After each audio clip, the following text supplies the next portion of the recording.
Hello dear students, today I would be discussing about the organic questions which you may have done few errors during the course of different exams. Okay, so I picked out few questions from most of your error list. So let's go through these questions now. So you could see starting from this question, how many of these reactions release carbon dioxide as one of the products on heating in reaction sequence. There are almost 8 different molecules and the reaction sets are given. We need to find out how many of them will actually release carbon dioxide.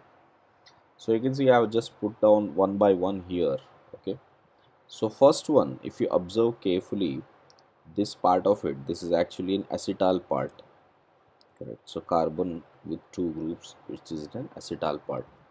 So if I would like to recall, uh, you know, when any kind of carbonyl compound, if it converts into acetal OMe in this manner, then on acidic hydrolysis it would get back to it carbonyl form.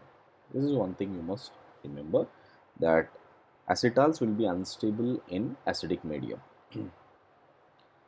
Next, you may have also learned that if you have an ester, like for instance if you have this type of an ester, and ester also on hydrolysis would give respective acid and alcohol. Okay, so this fundamental would help us understand how this reaction would go forward. Okay, so I'm just putting it as this small fundamental here, you can see. So in this question also we have an acetal form as well as ester form.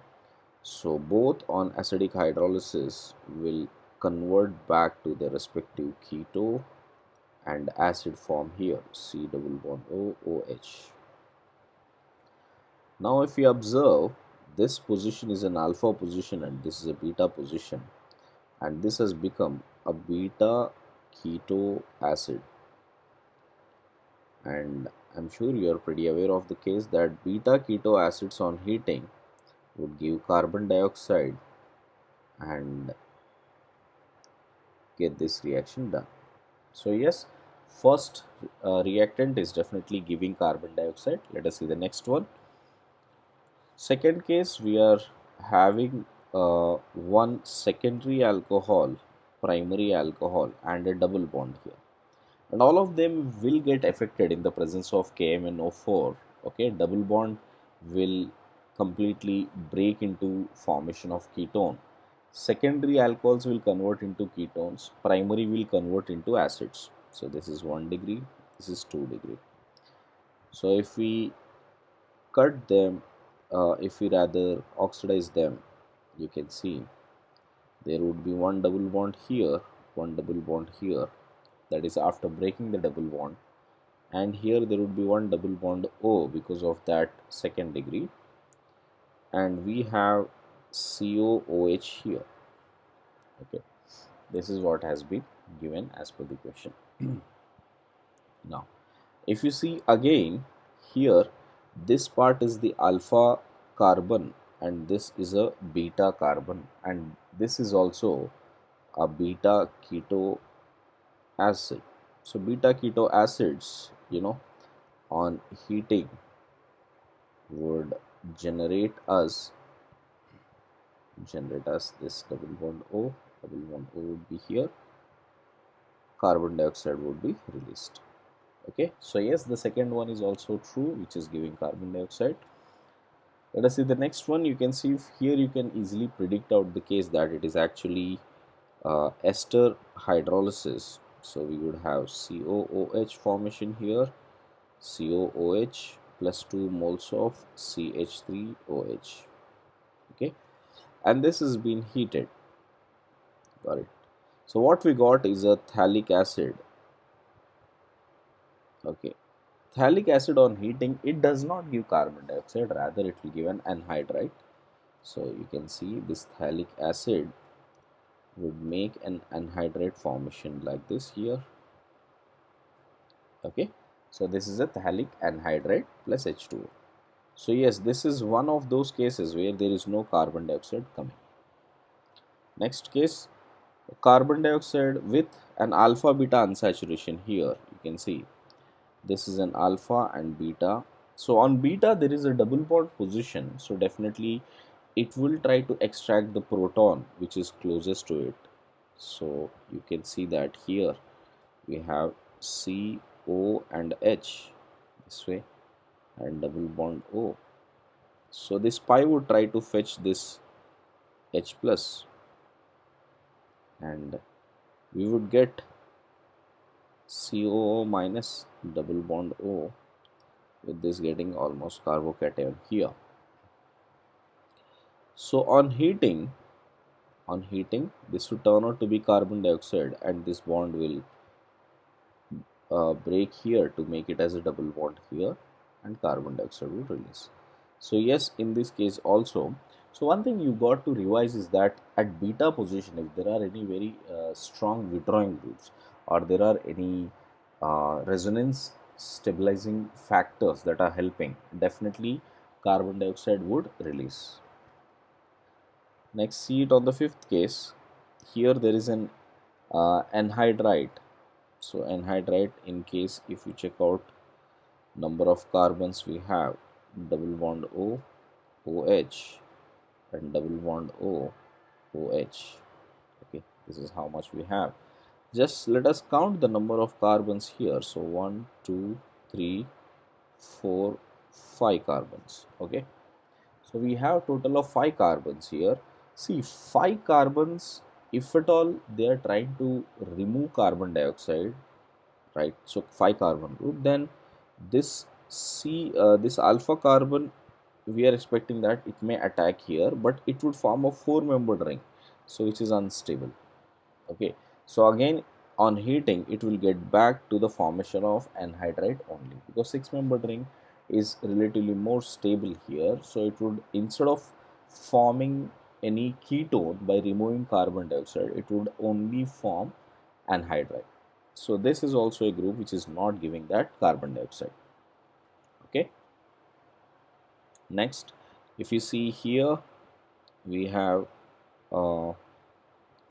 COOH formation. COOH formation, it is also an ester hydrolysis plus 2 moles of CH3OH, and this on heating again you can see that it is going to, oh my mistake here, COH is here only, so it is alpha and beta position, so one CO2 will leave and one COH will be remain. So this is also a good case of removing out carbon dioxide.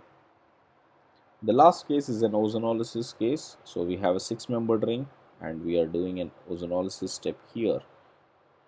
So H2O, here this H2O implicates that it is an oxidative ozonolysis. Okay. So therefore if you break it, it is forming a 6-membered ring, 6-membered chain here with first carbon 1, 2, 3, 4, 5, 6 with double bond O and OH on the left and double bond O and OH on the right. So now you can see it is an 6 carbon acid which is adipic acid.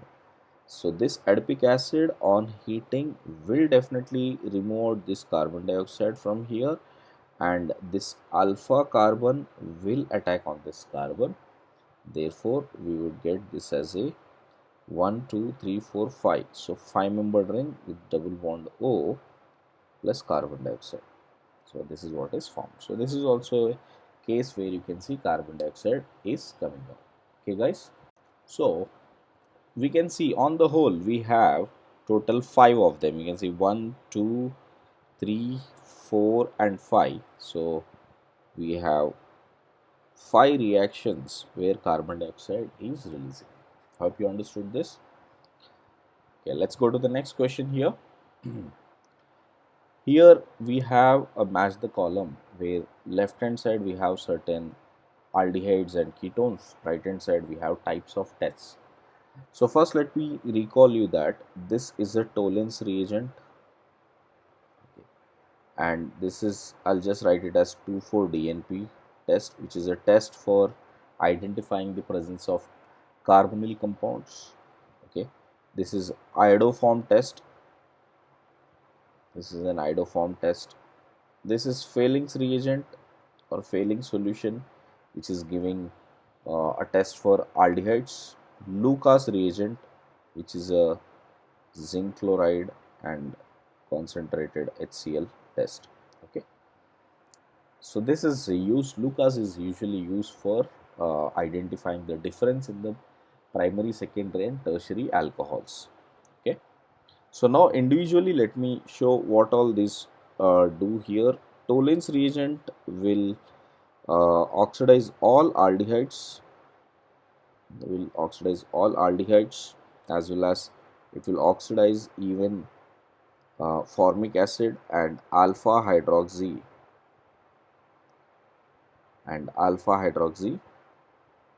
aldehydes or ketones. Okay, this is the function of Tollens reagent.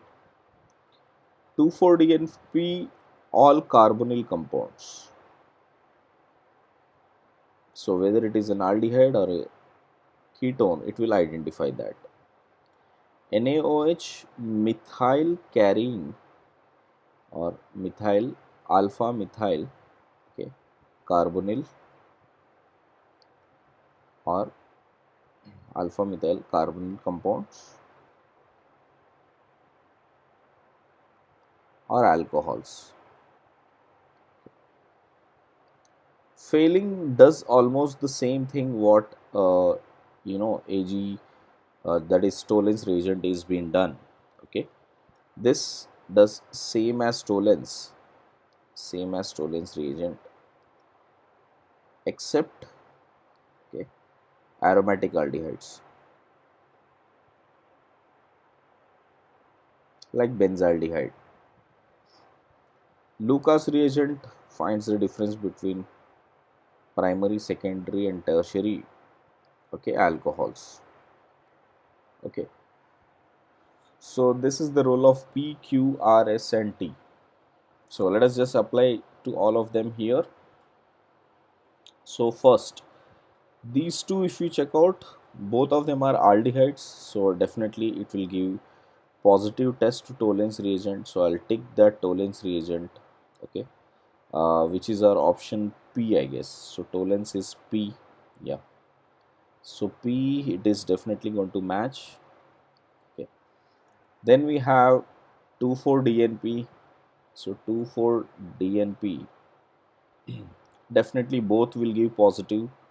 So this is Q. Next we have iodoform.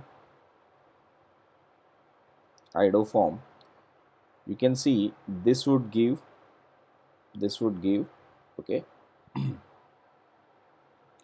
but the other one HCHO, that is formaldehyde, doesn't give, acetaldehyde would give. So iodoform, okay, where we have S, correct, it is giving positive for this. So I'll just simply write it as positive for acetaldehyde, positive for acetaldehyde. Okay, next when it comes to Fehling solution, both will give positive here. And finally, if you check out Lucas doesn't work here because there are no alcohols. Okay, so our case is to identify which of them will be differentiating here. Iodoform is R, sorry, iodoform is RST. Okay, so the only one which is identifying the difference between these two is iodoform. So therefore this matches, this A will match to R. Okay, now I'll simply write positive and negative. Okay, check out this Tollens. First one, P is Tollens, right? So P definitely gives positive here, positive here. Okay, Q is 2,4-DNP. 2,4-DNP will give positive and positive for both of them because it is aldehyde. Okay, PQ. Then we have R, iodoform. Iodoform, you can see there is one methyl group present here. So this will not give, this will give negative, this will give positive. Okay. S we have is failing solution. Failing gives negative here, but it will give, sorry, in both cases it will give negative because the other one is a keto form. Next T, if you check out Lucas, Lucas would be negative and negative to both of them. Okay. Now if you see, oh, P, this is a keto form, this won't give, so this is negative. So to differentiate that, I think P and R, both of them are differentiating. So therefore B matches P and R. So I hope you guys understood that. Check out the next one here. This side also there is a methyl group. This side also there is a methyl group. So both will give positive iodoform test.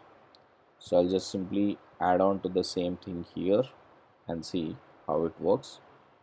So in this case also, if you check out, first one will give positive, second one will give negative. Q, which is the 2,4-DNP test. So 2,4-DNP test is always positive for both of them. Iodoform test, both are positive this time. So you can see this R and R, both of them are positive. S, which is the failing solution will be positive for the first one and negative for the second one because second one is ketone.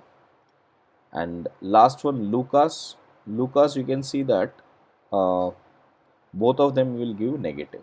So you can see P and S, both of them are matching here. So C would be P and S here. And the last one, if we observe here,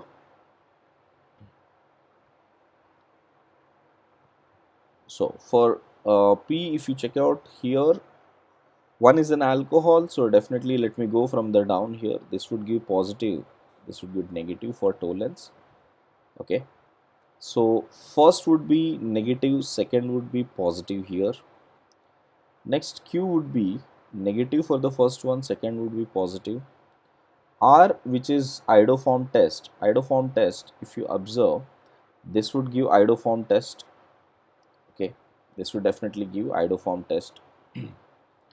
So therefore the first one being negative, the second one is positive here, negative and positive. Next, failing solution, first one is negative, second one is positive, negative and positive. Last one is positive and negative. So you could see that it is almost differentiating at every point. So PQ, RST. Okay, so that should be your options. A should be matching R, B should be matching PR, C should be matching PS, and D PQ, RST. Okay. Okay, let's see the next question now. This question says that we have uh, an conjugated diene here, and once it is being reacted with H2 in the presence of nickel, and one it is reacted with hydrazine N2H4. So in both the cases, what would happen? So I'm pretty sure you know when it comes to H2 and nickel here, okay, it would try to form a 6-member transition state. So we would have CH2, CH2, this kind of a transition here with hydrogen and hydrogen getting connected here. So you can see this will form a 6-membered cyclic transition state. Okay, so that's how it will get attached. So in short, if you want to understand here, so this will be the metal, nickel metal, on which hydrogen is embedded, and that is getting reduced on that double bond. Therefore we would see double bond would be present here with CH3 and CH3. Okay, this is the product which you will get. So I can say, if you see based on the positions 1, 2, 3, 4, So hydrogen is getting added on 1 position and 4 position. So hence this is an 1,4 addition product. 1,4 addition product. Okay. See, second thing, N2H4 in the presence of H2O2, H2O2 will give NH and NH this way, double bond. This is the molecule which you would have. Okay. So if this has been reacted with this conjugate diene CH2, CH2, double bond and double bond. Okay. This itself will try to create a four-membered ring, a four-membered molecule. So it cannot get an 8-membered cyclic transition state. So it will only go for more like a 1,2 addition. So for 1,2 addition, if you observe, let me write the same molecule as this way. Double bond here and one double bond is here this way, and we have H connected to N, H connected to N, which is having a double bond N here, and another H is getting connected here, and this H will connect. Now you can see this is forming a 6-membered cyclic transition state. Got it? So this type of a transition state has been. So this would help us understand that it will go for 1,2 addition. Have a double bond here, and this is the group form. So this is making a 1,2 addition product, and also it has been added to give a chiral center here. So the earlier product, if you see, that does not have a chiral center, but the second reaction has a chiral center here. So now let us comment on this molecule here. First, product 1 is optically inactive, which is absolutely correct. Next, product of reaction 2 is enantiomeric pair, which is also true because it is a double bond, it is planar in nature. Okay, it is planar in nature. So hence the methyl that is forming now, it could be coming out of the plane or inside the plane, and chances are 50-50%, so it will be an enantiomeric pair. Reaction 1 2 is addition, no, reaction 1 is 1,4 addition and reaction 2 is 1,2 addition. So it is given opposite way, so the answer should be A and B. So I guess you understood that. Okay. Let us see the next question here. So sixth question suggests that how many pairs of compounds are separated by both NaOH and NaHCO3. Okay. So for this, what I would suggest now, for all of these questions of GOC, I would suggest you have a understanding of all the groups and their pK values. Okay. So let me just list out few of them as per what is required in this question.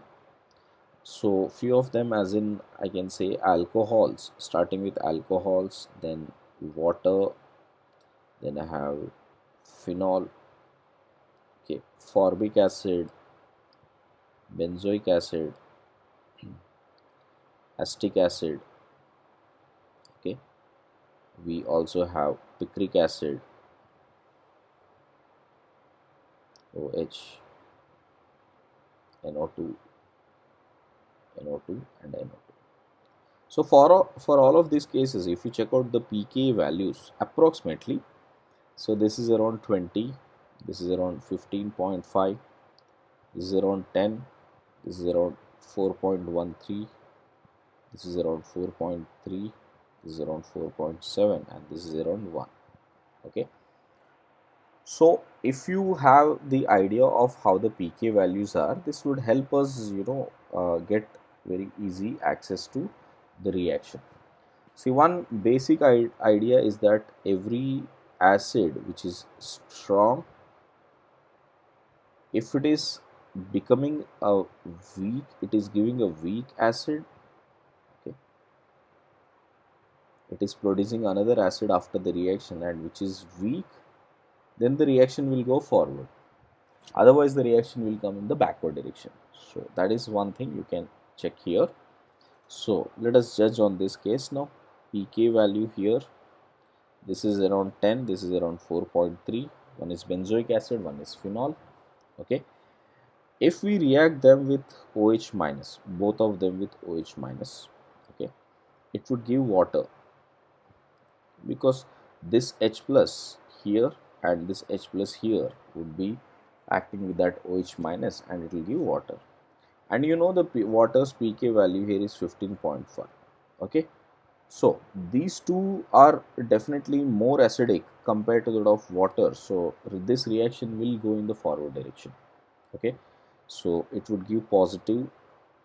So I can say with OH minus, both of them are giving positive, okay, or both of them will make the reaction happen. Next, if the reaction is with NaHCO3, NaHCO3, it would give H2CO3. Okay, H2CO3 I have not written, I guess. Let me write. H2CO3, the pK value is around 6.5. So the pK value is around 6.5, which tells us that phenol does not give the reaction because phenol's pK is 10, but benzoic acid will definitely give this reaction in the forward direction. Okay, so that is one differentiating factor. So question asked, if you observe, both NaOH and NaCO3 both should be valid, or both can be used to separate out these molecules, but here NaOH is not very useful because it is giving reaction with both of them. Second case, you see that this has pK around 20, this has pK around 4.7. okay, so if you treat that with first OH minus, it is giving water with 15.5. okay, and second NaOH, right, sorry, uh, NaHCO3, it is giving H2CO3 with 6.5. So in the first case, you can see this is not giving, this is definitely giving the reaction.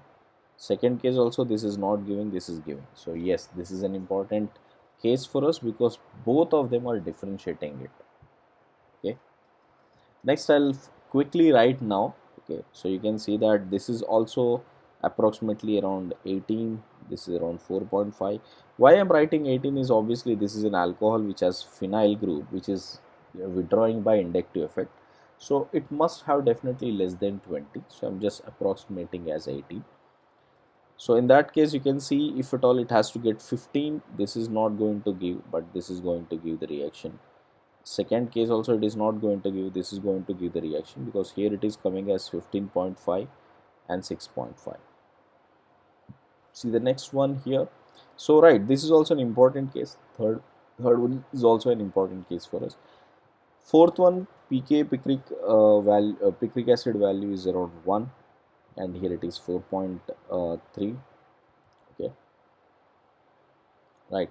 So in this case, if you see first one, picric acid would also give a positive test with OH minus. Okay, and uh, because it has to come to 15.5, second case also both will give positive, so this is not going to work for us. Next, picric acid and phenol. Okay, picric acid is around 1, this is around 10, these are the pK values. Okay, so we need to get 15.5, so this will give, and here if you see this will give for NaHCO3, this does not give. Okay, but as per the question, both should give. In this case, both are not giving that case. Okay, so I guess all of the 5 we have worked out, and we found out there are only 2 of them which are actually differentiating on both NaOH as well as NaHCO3. So the answer should be 2. Okay, so that's what is being asked. Okay, how many of them will be differentiating by both NaOH and NaHCO3. So let us see the next question here. This question is about reaction with KOH and Br2, and this is an amide, and this is an phthalimide, if you just recall, because it is coming from an phthalic acid. Okay, and special thing about this is there is also a withdrawing group like NO2 at this position. So if I just put the structure here, okay, here you can see One thing you got to guess is that this NO2 will give more amount of withdrawing effect here by its minus M and minus I. Here it would hardly have only minus I. Okay. So this side it is more withdrawing as compared to sort of this side. Okay. So this is something which you need to understand. Okay, if you can understand that, I think rest of the question becomes easy. This is an typical case of Hoffman bromomide degradation. So let us see that we have NO2 here and double bond O, double bond O, N. Because after reaction with, I'm directly writing the case. First, with OH minus, we will take away this H plus, nitrogen will get negative, and with bromine, as it attacks, it will get attached as electrophile, so you will get N-bromothalamide. So I'm avoiding all these steps and directly writing, imagine we already got N-bromothalamide. Okay. So once we get this, the lone pair here would support here and nitrogen will get negative charge.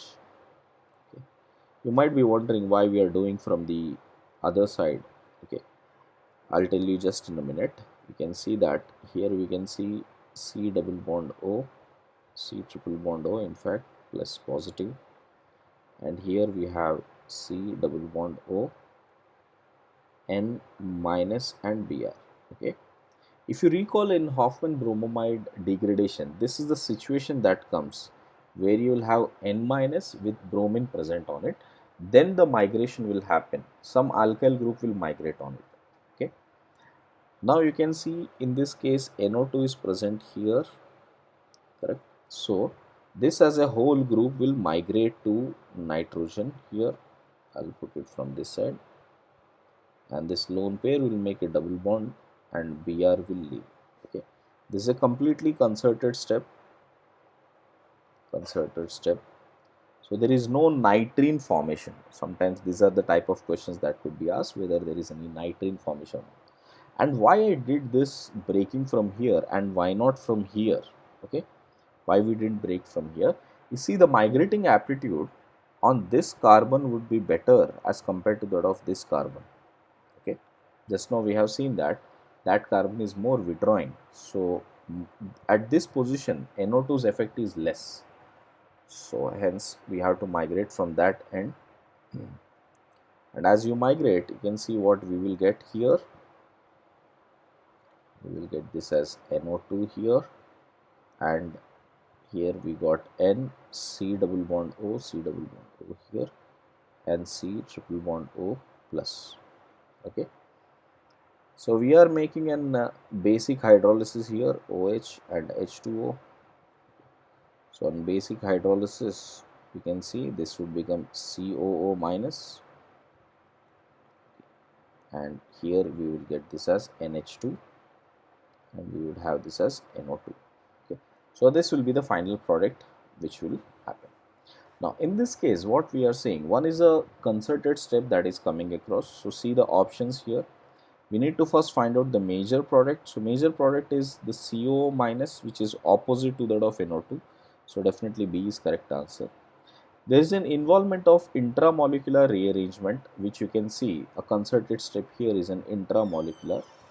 So this is an intramolecular form. Okay. Other than that, if you check out, it also involves an acid base and SNAE reaction. Now observe carefully. And whenever we do Hoffman bromomide degradation, we usually start with an amide. Okay, we usually start with an amide and then react that with OH minus. So you can see there is an acid base reaction happening here. So we'll have C double bond O, NH with minus charge on it.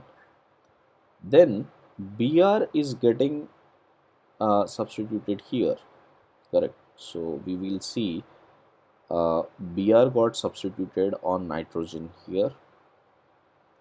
So this is a substitution step.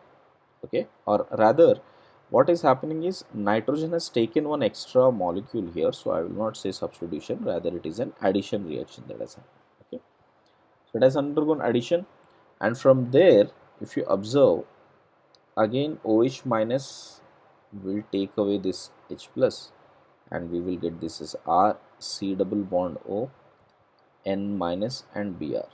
Okay, and finally we will see this concerted step happening and Br leaving. So since Br is leaving, can I say there is an elimination also happening? Okay, so overall what is happening here is that we have a substitution nucleophile which is acting as an addition first and then an elimination happening. So we can see addition elimination happening here. Along with that, you can see an acid base reaction which is bound to happen at both these positions. Okay, so if we just go back to the options, you can see reaction involves intramolecular rearrangement, which is absolutely right. It also involves acid base and SNAE type of reaction, which is also correct. I hope you understood that. So these are few questions which some of you have done mistakes, so I hope now it gets clarified.